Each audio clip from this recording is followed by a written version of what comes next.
আজি মই ডিসকাস কৰিম দ্বিতীয় বৰ্ষৰ নৃতত্বৰ প্ৰথমটো অধ্যায় সেল বায়োলজি বা কোষ জীৱতত্ত্ব। এতিয়া আমি জানো কোষ জীৱতত্ত্ব মানে কি। কোষ জীৱতত্ত্বক ইংৰাজীত সেল বায়োলজি, সেলুলাৰ বায়োলজি বা সাইটোলজি বুলি কোৱা হয়। গতিকে এটো এটা জীৱবিজ্ঞানৰ এটা প্ৰধান শাখা। এই শাখাই বিশেষকৈ কোষৰ আকাৰ, আকৃতি আৰু আচৰণ বৈজ্ঞানিক দৃষ্টিকোণৰ পৰা অধ্যয়ন কৰে। অৰ্থাৎ বৈজ্ঞানিকভাৱে কোষৰ আকাৰ, আকৃতি আৰু আচৰণৰ বিষয়ে অধ্যয়ন কৰা জীৱবিজ্ঞানৰ শাখাটোকে কি বুলি কোৱা হয়? সাইটোলজি বা সেলুলাৰ বায়োলজি বা কোষ জীৱতত্ত্ব বুলি কোৱা হয়। ঠিক আছে? এতিয়া জানো কোষ মানে কি? ঠিক আছে? 1665 চনৰ ৰবাৰ্ট হুগে প্ৰথমে কোষৰ আৱিষ্কাৰ কৰিছিলে। তেখেত হৈছিলে ৰয়েল সোসাইটি অফ বেংগলৰ কি আছিলে? কিউৰেটৰ আছিলে। ওকে? গতিকে কোষ মানে হৈছে কি সকলো জীৱৰ ক্ষুদ্ৰতম এককটোৰ নাম হৈছে কোষ। ওকে?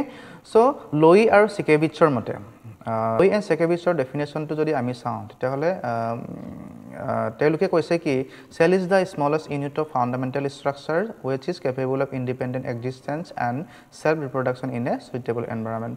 গতিকে এই ডেফিনেশ্যনটো যদি ইংৰাজীত পৰা যদি অসমীয়ালৈ অনুবাদ কৰোঁ তেতিয়াহ'লে এনেকৈ ক'ব লাগিব, কোষ হৈছে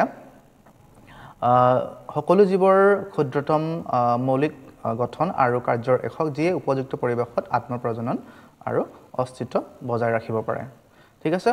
অৰ্থাৎ কোষ মানে হৈছে কি আপোনাৰ প্ৰত্যেক জীৱৰ আটাইতকৈ ক্ষুদ্ৰতম একক যিয়ে জীৱক আকাৰ প্ৰদান কৰে আৰু যিয়ে জীৱৰ বিভিন্ন কাৰ্য সম্পাদন কৰাত সহায় কৰে আৰু লগতে উপযুক্ত পৰিৱেশত কি কৰে? প্ৰজনন কৰে। অৰ্থাৎ কি তোমাৰ এইটো তেওঁলোকে মাল্টিপ্লাই কৰে বা এটা কোষৰ পৰা তোমাৰ নতুন তেনেকৈ কোষৰ কি হ'ব পাৰে তোমাৰ উপযুক্ত পৰিৱেশত কি হ'ব পাৰে তোমাৰ জন্ম হ'ব পাৰে। গতিকে এইটোকে সাধাৰণ অৰ্থত কি বুলি কোৱা হয় বা বিভিন্ন নৃতাত্ত্বিকে কি বুলি কৈছে? কোষ বুলি আখ্যা দিছে। ওকে?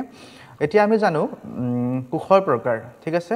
গতিকে কোষ কেন্দ্ৰৰ ওপৰত ভিত্তি কৰি আৰু কোষৰ জটিলতাৰ ওপৰত ভিত্তি কৰি কোষক প্ৰধানকৈ দুটা ভাগত ভাগ কৰিব পাৰি। এইটো হৈছে প্ৰকোষ কেন্দ্ৰীয়, যাক আমি প্ৰকেৰিয়টিক কোষ বা সেল বুলি কোৱা হয়, আৰু আনটো হৈছে কি ইউকেৰিয়টিক সেল বা সংকোষ কেন্দ্ৰীয় বুলি কোৱা হয়। গতিকে প্ৰকেৰিয়টিক বা তোমাৰ প্ৰকোষ কেন্দ্ৰীয় কোষ মানে হৈছে কি যিবোৰ কোষ মানে সাধাৰণতে তোমাৰ সৰল হয় আৰু যিবিলাক কোষৰ তোমাৰ সাধাৰণতে কি নাথাকে? কোষ কেন্দ্ৰ নাথাকে। গতিকে তেনেকুৱা ধৰণৰ কোষক আমি কি বুলি কোৱা হয়? প্ৰকোষ কেন্দ্ৰীয় বা প্ৰকেৰিয়টিক সেল বুলি কোৱা হয়। উদাহৰণস্বৰূপে আমি ক'ব লাগিব মানে একসুখী প্ৰাণীৰ যিবিলাক তোমাৰ কোষ, এই কোষক আমি কি বুলি কোৱা হয়? প্ৰকোষ কেন্দ্ৰীয় বুলি কোৱা হয়। গতিকে তেনেকুৱা ধৰণৰ কোষৰ সাধাৰণতে কি নাথাকে? তোমাৰ কোষ কেন্দ্ৰ নাথাকে। গতিকে কোষৰ আন এটা প্ৰকাৰ হৈছে তোমাৰ ইউকেৰিয়টিক বা সংকোষ কেন্দ্ৰীয়। গতিকে এক্সাম্পল হৈছে মানুহৰ কোষ।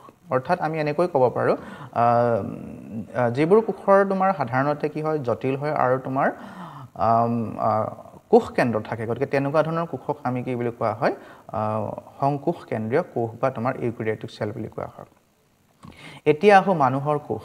গতিকে মানুহৰ কোষৰ প্ৰকাৰ। মানুহৰ কোষক প্ৰধানকৈ দুটা ভাগত ভাগ কৰা হৈছে। এইটো হৈছে দৈহিক কোষ আৰু জনন কোষ।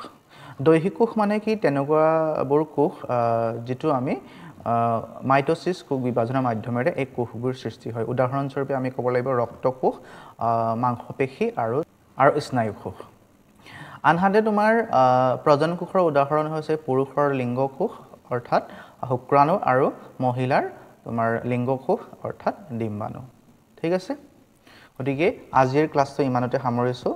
গতিকে